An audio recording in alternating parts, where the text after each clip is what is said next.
Hello, heathens. Thank you so much for joining me again tonight, or welcome if you're new. That fell. I am going to be doing a bit of a November wrap-up. I know it's a little bit late, October wrap-up, seeing as we're halfway through at November.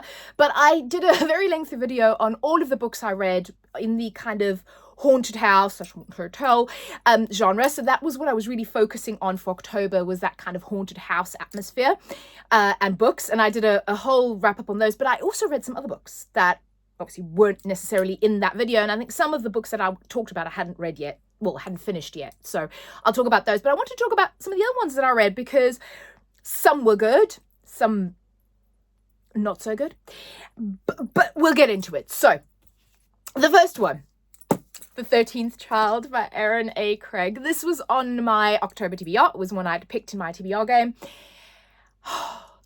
I love this. I love this book. Oh, it gave me all of the vibes that I wanted for sort of October, but also it kind of confirmed a suspicion that I've had for a while about what it is that I truly, truly love in my fiction. And that is a dark, gothic, fairy tale atmosphere. Those stories that combine those elements of kind of those gothic feel, dark, dark topics, fairy tale vibes, supernatural, that is 100% where my heart lies, and where I'm now kind of focusing a lot on my reading as well. So what is this book about? So this book is about Hazel. So she is the 13th child. So her parents already have 12 kids, and then she gets pregnant again, and she's like, yes, I don't want another child. We can barely feed and clothe these 12 children. Like, what the hell? But the parents are visited by Death, who says, the god of death, who says, have the child and I will be her godfather, and I will come and I will take her and I will take her off your hands and I will look after her and I will be her godfather. So the parents are like, okay, fine. The gods are asking us to do something. You don't defy the god of death. That would be bad. Fine. We'll have this kid. Now, these parents are horrendous. I mean, the mother particularly this is blatant, like child abuse, right? The way they treat this child. I mean, the stuff Hazel goes through, and this starts when she's very young. And I think he comes and takes her when she's like 8. But like a whole lot, I mean, they just treat her horrendously. It is so sad. It is dark. Like, I did not expect it to be that emotional, and that this whole book hits very emotional. It's a very, very emotional book. The whole story is beautiful. I think in the best way that fairy tales do. And again, it hits that classic trope of, that destitute, really bad family, wicked stepmother type of thing. Although she's not a stepmother, she's her actual mother. And then kind of being whisked away. And eventually Death comes and he takes her. And then he brings her, and the descriptions in this are so beautiful. So he takes her kind of this magical place he's created, where he trains her to be a healer. So that's what she's going to be. She's going to be a healer. And she has this a power where she can sort of touch someone and kind of figure out what it is that she needs to do to heal them. The catch is that she can also see a death head. And when she sees a death head, it means that the person needs to die, because if they were to live, they would cause more hurt in the world than having them die. So you can imagine she's very young when she does, so like to put that on someone that young. So like I said, there is so much kind of emotional, and then you can tell this book is really long. It follows her through many years. She then actually ends up at the palace of the king, because the king is sick, and the palace comes and gets her. There's a beautiful love story in this, and her whole kind of story with her and Death as her father, essentially.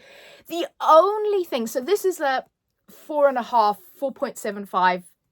It's kind of a 5-star read for me, except for the end. It's not that I didn't like the very end.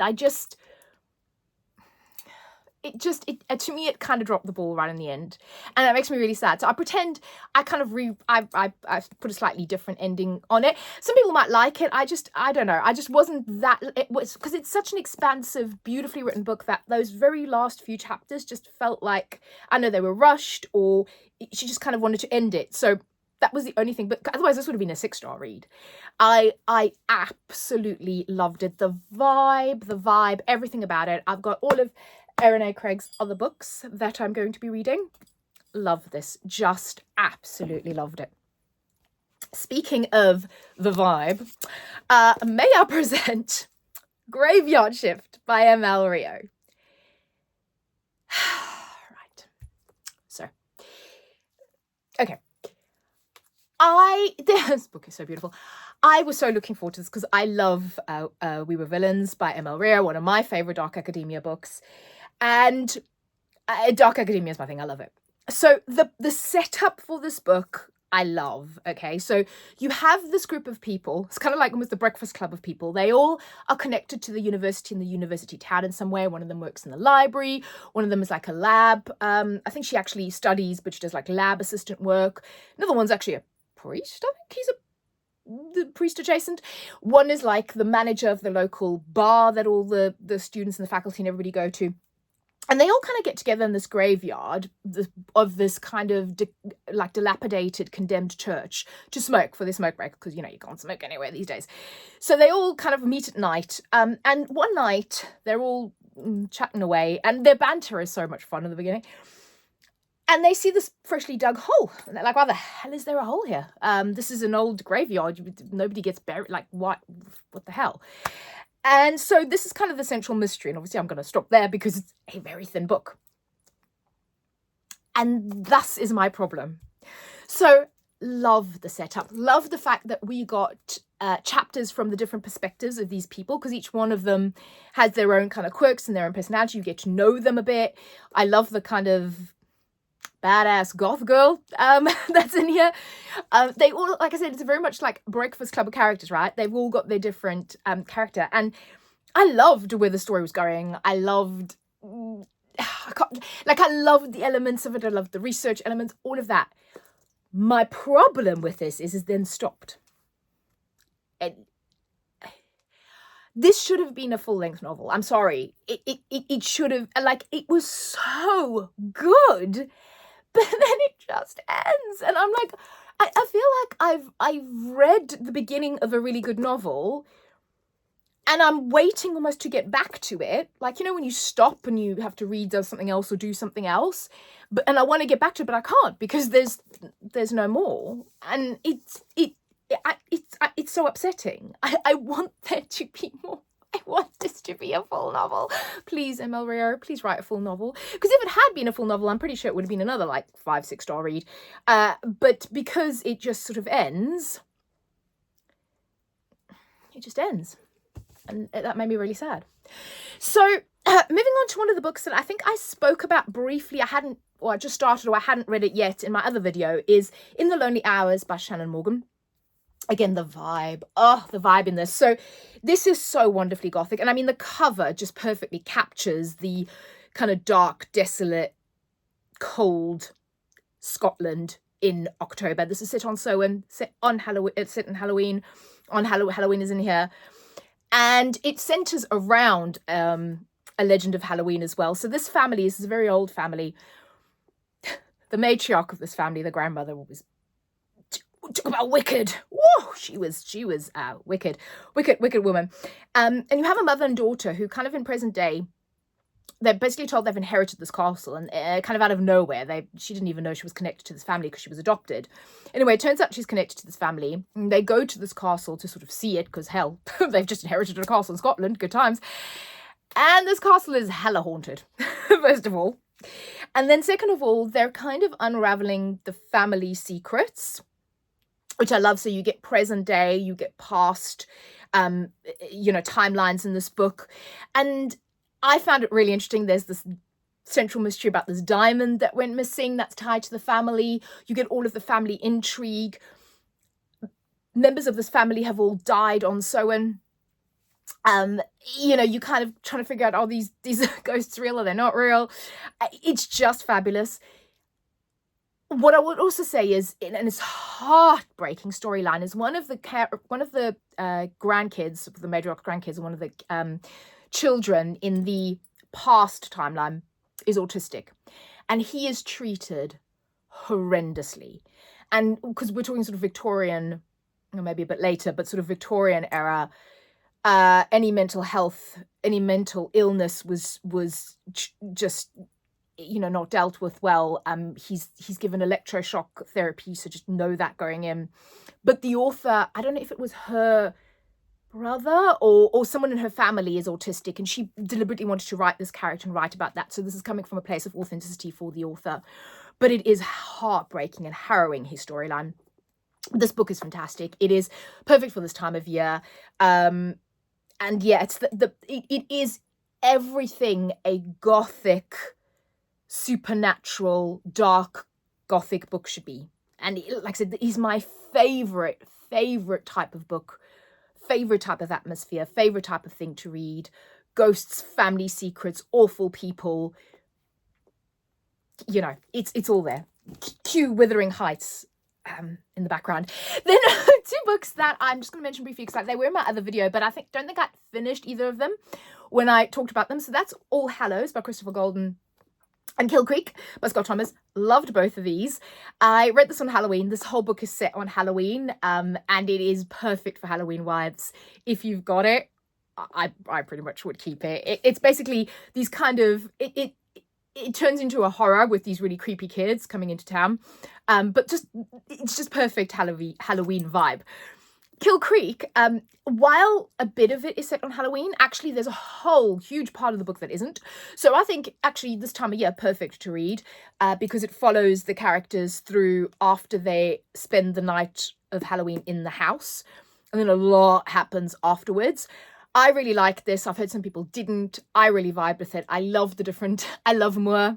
I love the female kick-ass bodybuilding author. She's very goth. She's very rock. She's very un-PC. Loved her. And I love the fact that, I think I said that Scott, he was talking about how these characters are based loosely on real life horror authors.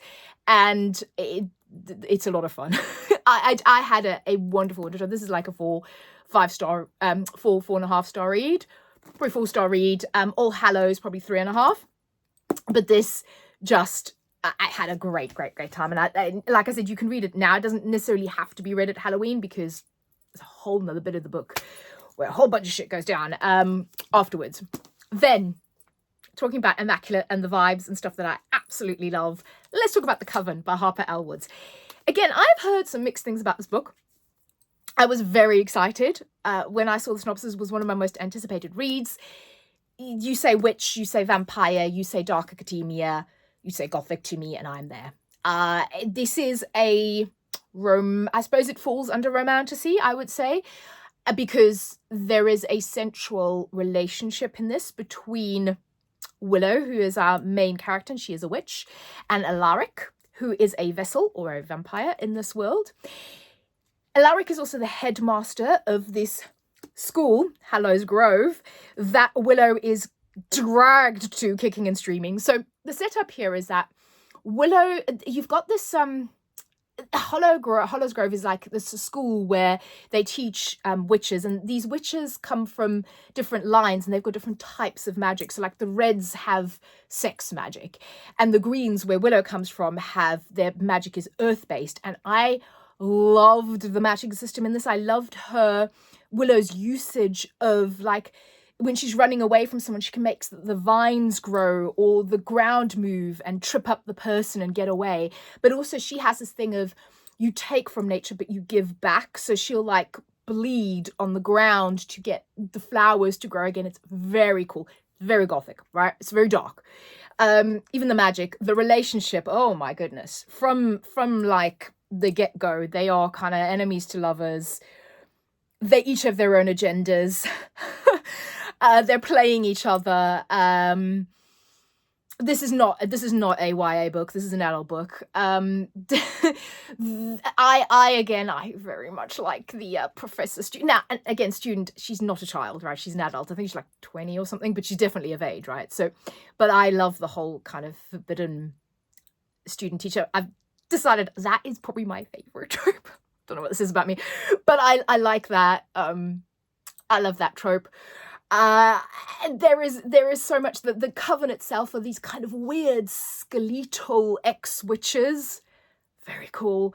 And where this isn't very long, so I don't want to give that much more of the plot away, but where this ends, I was like, I have to immediately go out and buy The Cursed, which is the second book.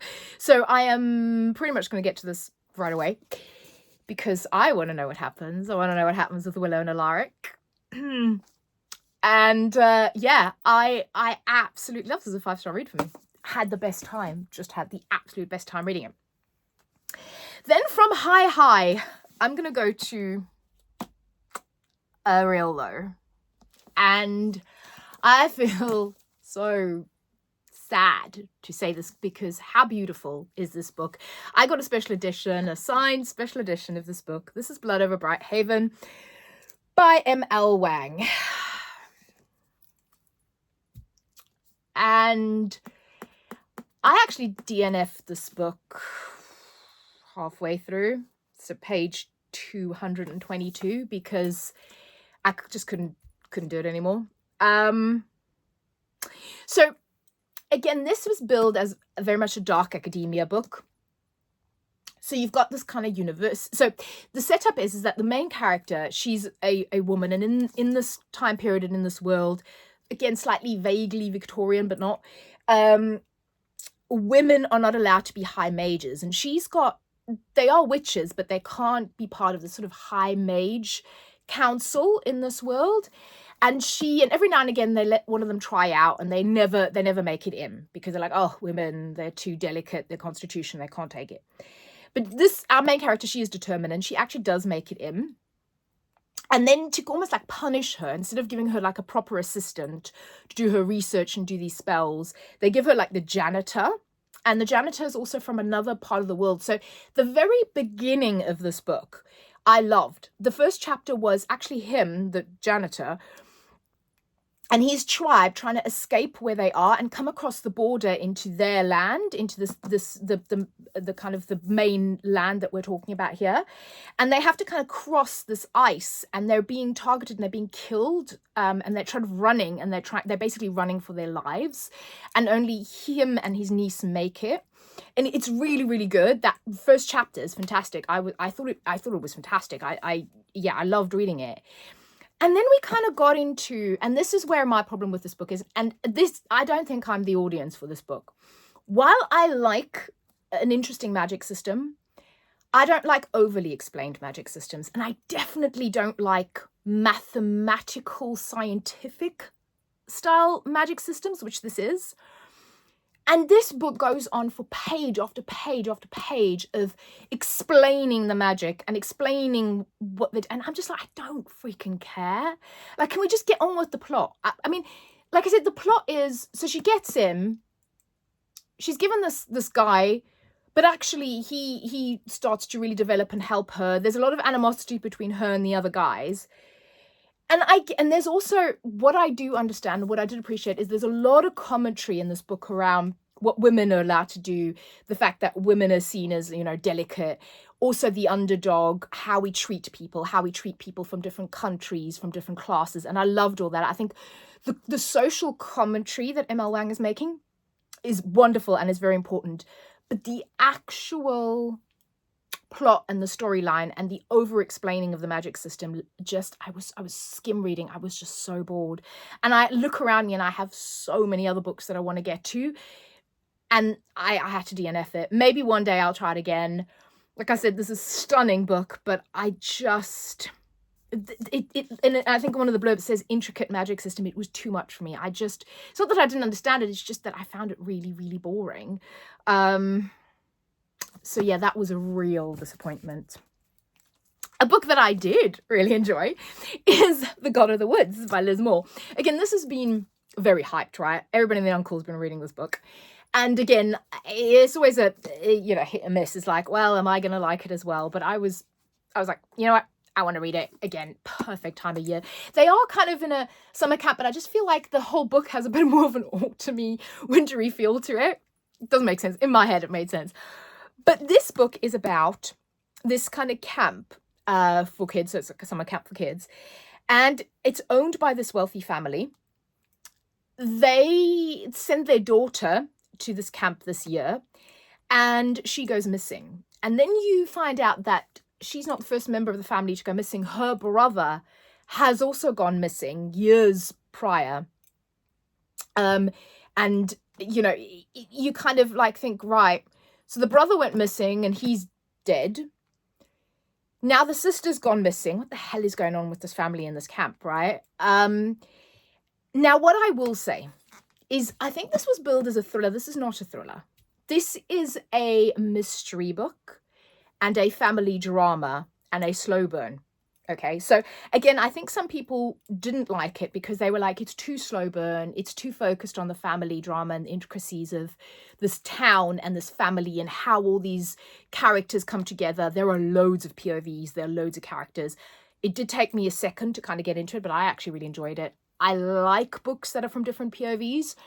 So I really enjoyed that, but that is something to watch out for if you don't like. And like I said, this is very slow burn.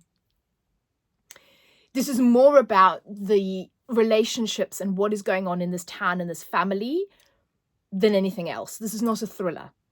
If this is anything, this is a family drama mystery. But I enjoyed it. I loved it. I loved the atmosphere. I thought the writing was fantastic. But just go in knowing that you're not getting a thriller. This is not fast-paced in any way, shape, or form. It is a murder mystery. Not even a murder mystery. It is a family drama mystery. Really, really enjoyed it. This was a 4-star read. Again, just thought it was fantastic. But, you know, set the right expectations when you're reading that.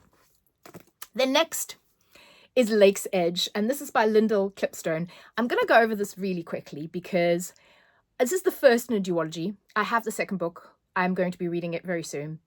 All I will say right now is, again, my favorite genre. This book, the gothic romantasy vibes of this are immaculate. If you love fantasy Beauty and the Beast-esque relationship with the most beautiful writing that isn't annoying but is lyrically beautiful, a relationship that will just gut you, tear your heart out, and all of the gothic dark vibes, but I'm going to go more into, I've also got another Lyndall Clipstone book that I've just started, so I'm going to go more into that. And then speaking of books, oh, actually, let me do this one first, and then I'll speak of books I'll go more into when I do my kind of gothic romantasy vibes one. Mistress of Lies by K.M. Enright. I don't know if I mentioned this, but so forgive me, but I read this. I was very much looking forward to this. So this is about vampires, about blood magic. I liked it, but I didn't love it. And that kind of makes me sad because, again, just beautiful book. And I thought I was going to love it, but I don't know. There was something lacking for me. So I loved the kind of the magic system, the way they use blood. They're vampires, right? But they're not necessarily called vampires in this world. The way they use blood, manipulate. There's a lot of kind of political intrigue. There is a, the romance I wasn't really invested in, so maybe that's something that threw me off. Also, the who the bad guy is very, very obvious in this. I don't know. I still, and I may have been in the same place after I read it. I still don't really know how I feel. I'm conflicted on this book, and I don't know whether I'll pick up the next one. But it is an absolutely beautiful book, and it's part of my sort of vampire reading marathon. And then I think I spoke about, no, I did speak about these three. So I may have spoken about these three. Starling House, again, the vibe, the gothic vibe is amazing, and that's going in my other video. And then these two, Phantasma and Gothicana, again, love these books. And I think I spoke more about them in my last video, but they're also going to be in an upcoming video that I'm going to talk more about them. But again, hugely recommend. So that is kind of my wrap up. I think I got most of the books that I did read. I may have repeated some, forgive me. But yeah, this month, October was amazing. November's shaping up to be really, really good. I'm knee deep in vampire books. Oh, I've got my fangs. They've got their fangs in me. And I'm loving it. I've got a load of new releases as well that I want to read. I'm probably going to do some more reading vlogs. But yeah, stay tuned. We're gonna be talking about the Gothic. We're gonna be talking about the dark fantasy and dark romantasy books. So hope you'll join me. Happy reading. Let me know if you've read any of these, if you enjoyed them, and leave me any emoji you want if you're still here. I will speak to you all soon. Bye.